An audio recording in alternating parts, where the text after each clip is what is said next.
Élémentaire avec Noémie Roche. Bonjour Noémie. Aujourd'hui, la COP de Paris, 10 ans après, le constat est amer. On avait un objectif, réduire la hausse des températures à 1,5 degré, on n'y arrivera pas. C'est ça. Certains scientifiques avaient déjà fait ce constat il y a quelques mois, donc c'est pas vraiment une surprise, puisque les records de chaleur s'enchaînent ces dernières années, avec 2024, année la plus chaude jamais enregistrée, où ce seuil de 1,5 degré a déjà été franchi. Cette fois, par contre, 61 scientifiques de 17 pays différents, dont certains anciens auteurs du GIEC, le clament ensemble dans la revue Earth System Science Data. Pour tirer cette conclusion, les chercheurs ont étudié 10 indicateurs clés du climat en 2024, les émissions de gaz à effet de serre, l'impact des activités humaines, l'élévation du niveau de la mer ou encore le budget carbone restant pour contenir la hausse des températures. Et ce budget carbone est quasiment épuisé. Oui, pour bien comprendre à quoi ça correspond, il faut savoir donc qu'il correspond aux émissions à ne pas dépasser pour garder plus de 50% de chances de limiter le réchauffement. Donc pour ce qui est des 1,5 degrés, ce budget carbone, il est de 130 milliards de tonnes de CO2, c'est-à-dire qu'il nous reste au niveau mondial et au rythme actuel d'émissions 3 ans d'émissions. Donc ça paraît assez impossible d'atteindre cet objectif et on va voir pourquoi donc avec Aurélien Ribes. Il est chercheur à Météo France et co-auteur du rapport. 3 années, c'est très peu.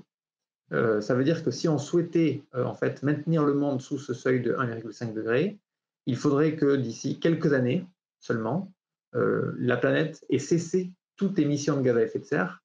Et ça semble désormais hors de portée dans un monde où on ne parvient même pas à faire diminuer un petit peu les émissions planétaires de gaz à effet de serre. Pour rester sous le seuil de 2 degrés, qui était l'objectif initial, principal des accords de Paris, le budget carbone restant correspond à 25 ans d'émissions au rythme actuel.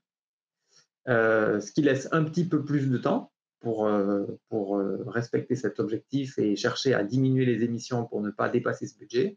Mais ce qui constitue aussi un objectif important et un défi que de parvenir à faire baisser les émissions désormais suffisamment rapidement pour rester dans les clous de ce budget carbone des 2 degrés. Voilà, donc défi quasiment impossible alors que les émissions de gaz à effet de serre continuent d'augmenter au niveau mondial. En 2023, elles ont atteint le niveau record de 55 milliards de tonnes de CO2 équivalent. Et ça, donc, c'est énorme. Et ça, c'est dû à l'augmentation des émissions liées au secteur des énergies fossiles, le pétrole, le charbon, le gaz, à la déforestation aussi, qui a également été importante en 2024. On en a d'ailleurs parlé récemment dans cette chronique. Il faut noter aussi qu'en parallèle, la lutte contre la pollution de l'air entraîne une réduction des aérosols. Et ces aérosols, ils ont un effet refroidissant. Et donc ça contribue aussi au réchauffement climatique. Mais bon, c'est pour la bonne cause. Et puis enfin, les émissions de méthane, cette fois, qui est un gaz à effet de serre très puissant, elles ne cessent d'augmenter. Ces émissions, elles sont liées surtout à l'agriculture, le méthane. Résultat, les concentrations des gaz à effet de serre dans l'atmosphère continuent de progresser. Pour ce qui est du CO2, on était à 423 parties par million, c'est comme ça qu'on le mesure, en 2024. C'est 50% de plus qu'à l'époque pré-industrielle. Et c'est une valeur inédite depuis plus de 2 millions d'années. Et c'est dû en grande partie aux activités humaines. Et on jette un œil sur les conséquences de cette flambée des températures dans notre quotidien. Voilà, canicule, sécheresse, inondation, incendie, pareil, on en parle assez souvent dans cette chronique. Elle provoque, cette hausse des températures aussi, la fonte des glaciers et la hausse du niveau marin. Résultat, les océans qui captent 90% de l'excès de chaleur se sont élevés de 3,91 mm par an entre 2006 et 2024. Et c'est plus de deux fois plus que le rythme depuis 1901. On va à nouveau écouter les explications d'Aurélien Ribes. La montée de l'océan, c'est un très bon indicateur du changement climatique. L'océan monte parce que, d'une part, l'océan se réchauffe et il se dilate, et d'autre part, parce que les glaciers de montagne et les calottes polaires fondent. Donc, c'est de la glace qui fond et qui devient de l'eau liquide qui coule vers l'océan. On observe une accélération très nette du rythme de montée du niveau de la mer, avec un rythme qui dépasse 4 mm par an sur les dernières années.